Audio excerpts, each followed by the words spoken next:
محمود پاشا نے زوردار حملوں کے ذریعے نیگرو پونتے کی دیواروں میں شگاف ڈال دیے اور 12 جولائی 1470 عیسوی کو عثمانی فوج نیگرو پونتے میں داخل ہونا شروع ہو گئی۔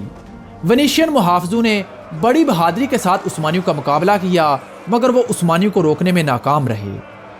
ونیشین کمانڈر الویزو کالبو اور جیوانی بینڈومیر اپنے سپاہیوں کے ساتھ عثمانیوں کا مقابلہ کرتے ہوئے مارے گئے، جبکہ پاولو اوریزو نے اپنے دستے کے ساتھ ہتھیار ڈال دیے، مگر بعد میں سلطان کے حکم سے پاولو اوریزو کو بھی قتل کر دیا گیا۔